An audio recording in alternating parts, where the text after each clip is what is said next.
I guess to start out, my name is Marc Laflamme, right? So as you can tell, it's a French name. So I had done all of my schooling up until university in French.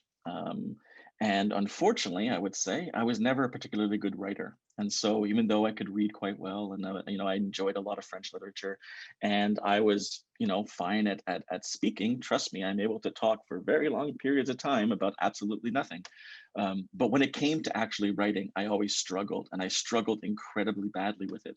Unfortunately for me, my father was a fantastic writer. He was an excellent, excellent writer. And so he never understood how I was unable to write personally. And it almost became an affront, the fact that I was unable to write. So this whole idea has kind of loomed over me for the longest time. I'm still afraid of writing onto a blackboard because I might make a spelling mistake or grammatical mistake.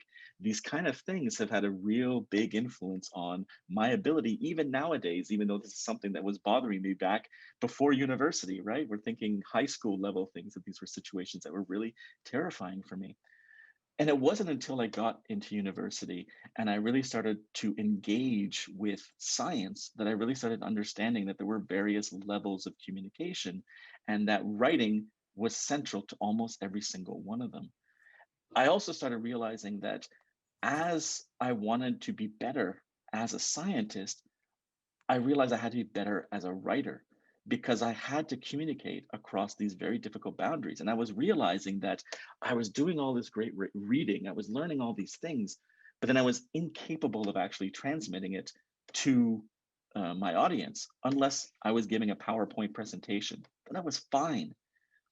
And that's when I started thinking about writing as a communication tool, as a means of sharing.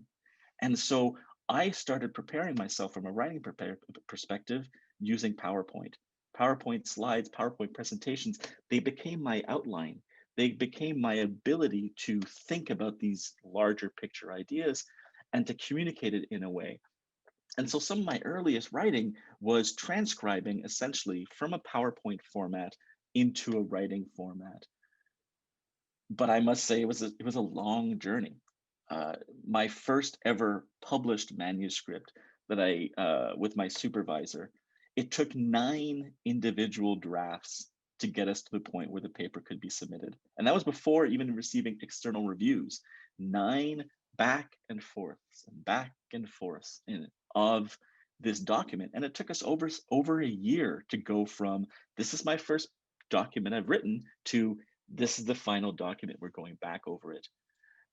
And one thing that I always appreciated from that format was the time that my supervisor was willing to take to just sit back and try and pull apart all these ideas I had and to put them into a coherent format.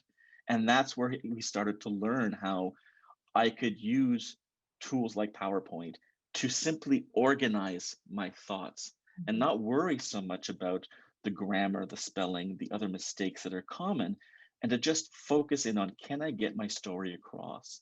And then once the story was in place, once the information went from beginning to end, then we could start actively working on the nitty gritty stuff. And so for me, it was such a shift in this idea of what writing is. When I was in university, when I was in high school, writing was you have grammar, you do it right or you do it wrong. And if you do it wrong, you are dumb and you are an idiot. What I transition now into is more of the idea of writing is hard. Writing involves the ability to take a very complex idea. It's in your head, and in your head, it makes complete sense. And then trying to bring that into a document for others, not yourself, to understand that same thing that's boggling around in my head at that time. And for me, that was that biggest transition, was understanding that it's not about the rules of writing, it's about the conveying of information. And that the more and more I move into sciences, the more and more other people want to learn from what I've learned in terms of my sciences. But the only way of me being able to communicate that is through writing. And so not only is it a incredibly effective communication tool and it makes me empowered as I start thinking about my ideas are being shared with the world, I've also lost a lot of that initial fear of working with documents that are not ready yet. They're unedited. There's drafts, there's bits and pieces here and there. Because at the end of the day, that's not the important part. The important part is getting the story, getting the communication, getting the message, then focusing in on making it sound as good as you can possibly make it. That was a story for me.